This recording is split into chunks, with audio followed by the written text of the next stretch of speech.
James Olson, and I make jewelry. Where are you from originally, Jamie? I grew up in a suburb of Chicago, and then left there when I graduated high school in '73. And went to Colorado? Went to Colorado and spent, a good 20 years in Colorado. Doing concrete work? Concrete work. At first I was, basically concrete work. At first I did do some jewelry though, when I first got to Colorado with a person in a shop in Greeley, Colorado for a little bit, and then I got out of that and started pouring concrete. So is it in Greeley where you learned how to silversmith? Yeah, I learned the basics in Greeley.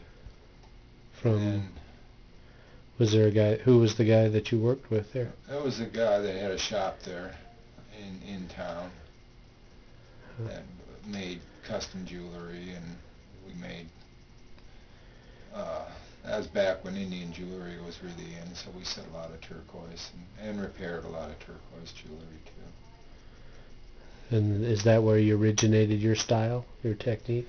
No, that came about 13 years ago. Like I say, I poured concrete and basically lived an alcoholic lifestyle.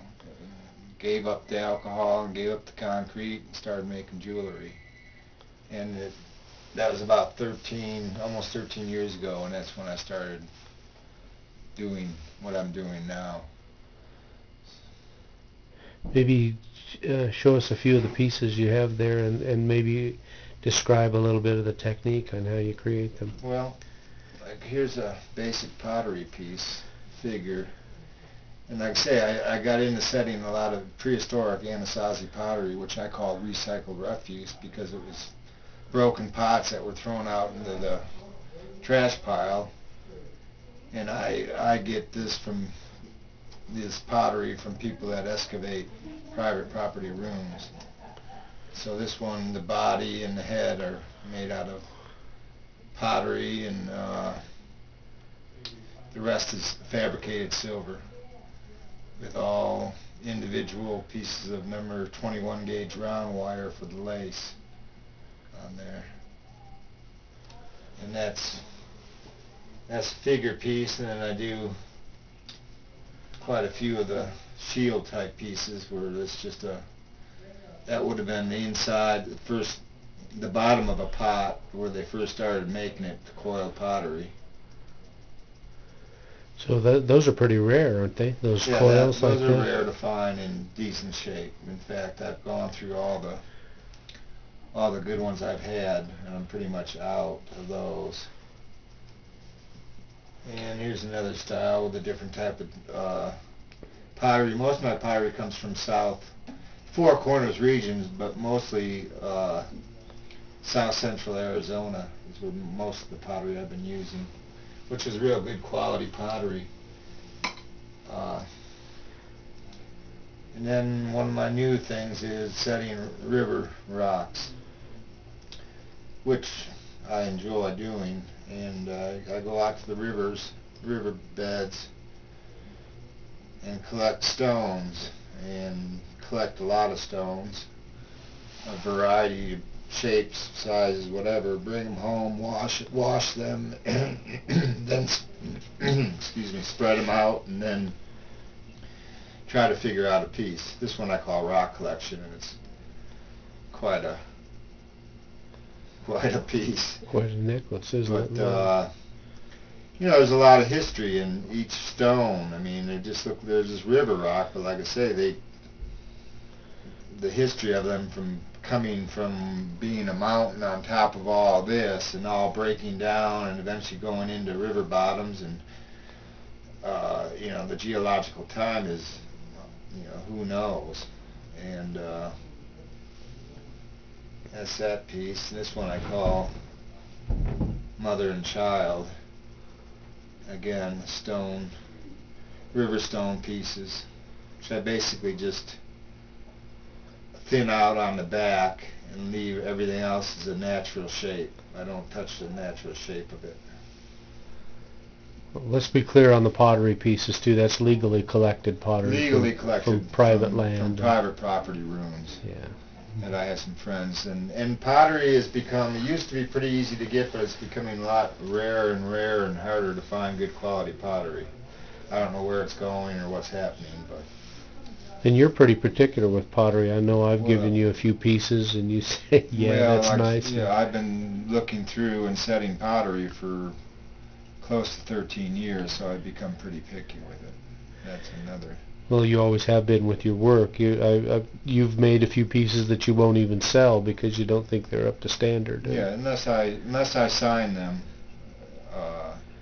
yeah, they're either in the scrap pile or usually in the scrap pile. You set a pretty high standard on it then. I try to, because like I say, the worst thing a jeweler wants to do is repair his own jewelry. So I go to great lengths to make these to last and to be worn and to not break, basically.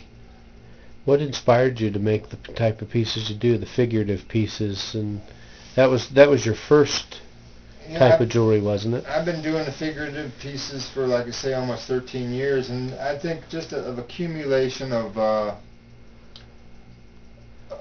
just life's experience, looking at different things, looking at other people's things, and it just comes together, and I just started designing pieces using the pottery for the bodies and the head, and just kind of went from there. And I've got probably, I don't know, 15, 20 different styles, although some I don't do anymore. And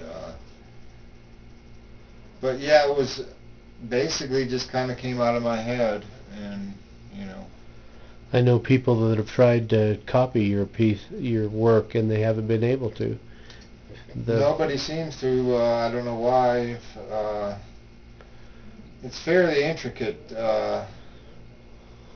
and you have to have worked with pottery for a while too, because it is fragile. It's 700 to 1,000 years old, and it's still fragile, and you have to know how to handle it and how to set it.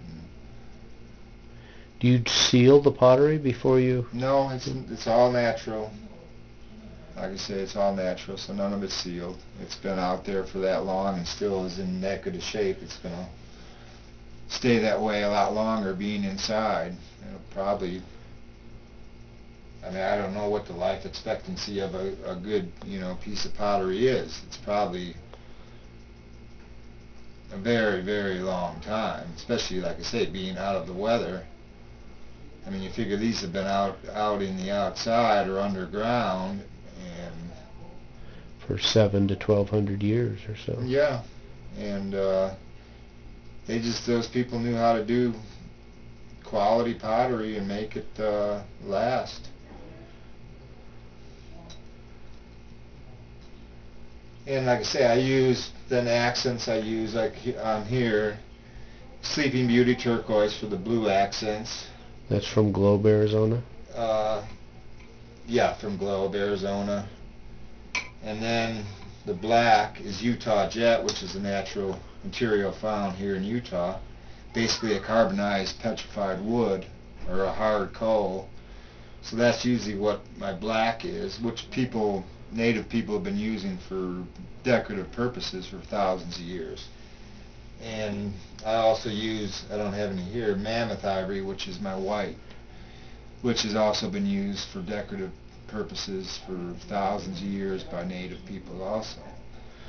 But you're really not trying to make a native style piece of jewelry. No. This is contemporary Southwest is what I call it, because basically the materials come from the Southwest, and they have a Southwest flair. This would probably represent a Native American more than anything else, but so they have a little Native American influence in them.